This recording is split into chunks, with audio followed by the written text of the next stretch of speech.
Regarding the disease of HIV, I didn't know too much about it.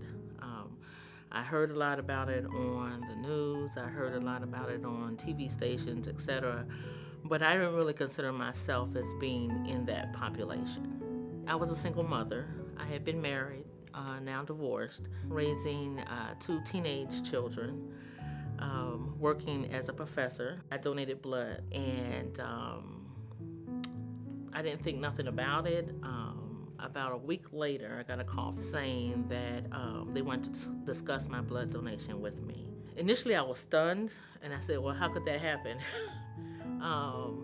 Because I didn't feel like I was in the population. So I believe my faith was a little bit shaken at that point. It's like, okay, God, what's going on here? Is this a test? Back in the early 80s, 81, 82 was when I found out that I was positive. I had got pneumonia or something. I was sick, and that's what landed me into the hospital. They walk in and he's like, hi, Paul, good morning. I have some news for you. And I'm like, what's going on? What's wrong? Am I dying or something? So he's like, Paul, I hate to be the bearer of bad news, but you've been diagnosed with HIV.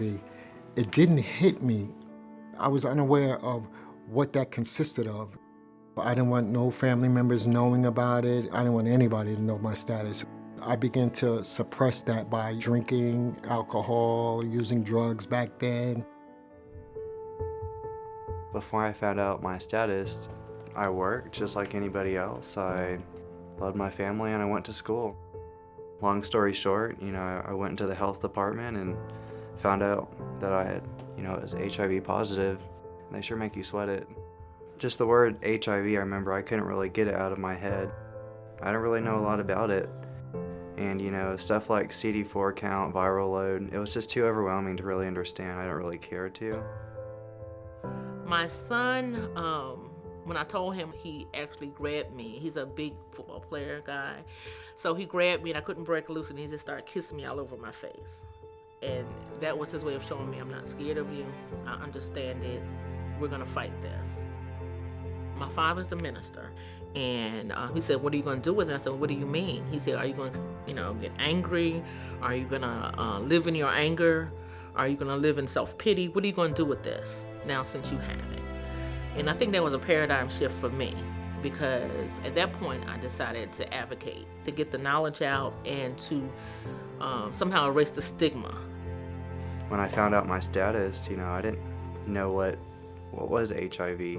I'll be honest, whenever I had to come clean to my family, that was a little weird. I talk about my sex life to my aunt. That was just weird. My aunt's the kind of person that, immediately she has this unconditional love. I feel like I became more responsible, became more mature, more adult-like, and just opened my pathway really to, what I want to do with my life. I met my wife in church, and I was sitting in a pew, and I just happened to turn around, and I saw her, and she was sitting there. Wow, she looked so beautiful. We fell in love thereafter. We had got married. She was willing to stay with me. She wasn't going to leave me. We'll work. Her words, we'll work this together. We'll work this out together. We had gotten a notice that our rent was due. We didn't know how or where we were going to get the rent from. One of the caseworkers at Harry General Hospital referred us to Nashville CARES. I was calling him, are they going to help us? We're getting ready to get put out. They're going to do this, and I'm stressing. And he said, don't worry about it. They're going to help you. They paid us all the way out for that year. I saw Nashville CARES on Facebook one day, and when I came, it was like I had an immediate connection. The mental component is a really big piece in surviving with this disease. And so I started volunteering at Nashville CARES.